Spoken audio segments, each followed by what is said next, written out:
Hi World Englishes, this is the South Africa group. The paper we decided to research was produced at the Northwest University by Ronel Roussow and Bertus van Rooy, and it is titled Diachronic Changes in Modality in South African English. The article focuses on the rarely studied changes that occur over time in South African English in the 19th and 20th centuries. They compare it to changes that occur in other English such as New Zealand English and Australian English. They decided that an important area of comparative study could be found among English modal auxiliaries, specifically modals and semi-modals. Some examples of these modals are will and shall, and examples of semi-modals are have to and need to. Semi-modals are a combination of modal helping verbs, while modals are primarily main verbs.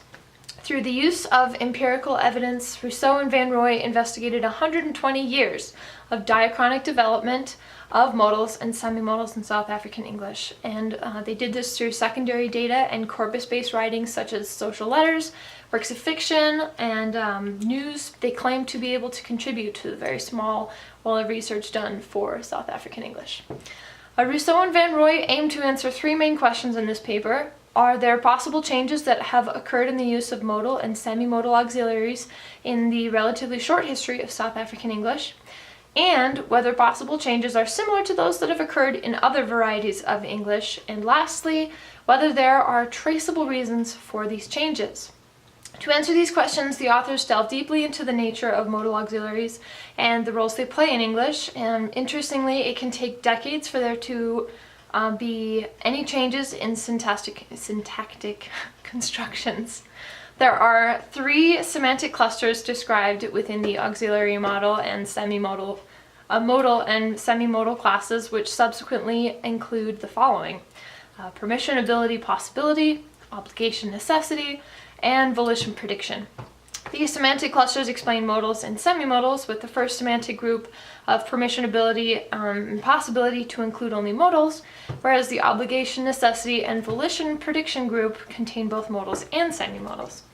One of the most interesting facts that can be found in the article is that argumentative writing tends to use modals more frequently than other forms of writing. That first period that they studied contained a larger amount of letters that were argumentative. Written letters began to use the most modals in the earliest period, but there were dramatic decreases in the following two periods.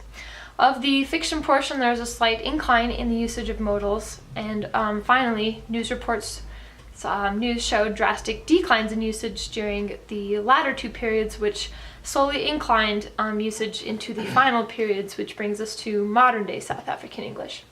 The study itself has three mediums of empirical resources for their study, which is fiction, newspaper articles, and written letters.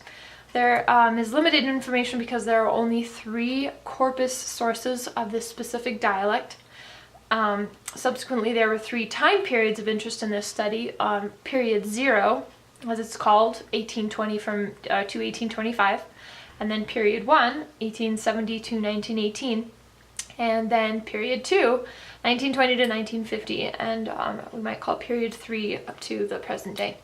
The resulting conclusions that came from the available research materials produced the following information. In the latter periods, more modals, semi-modals, and auxiliaries were produced. Interval measurement was used to properly display this information found in these three periods. Our final conclusion of this article is that while trying to answer the three questions, Roussow and van Rooy created an empirical article that gave some complex results.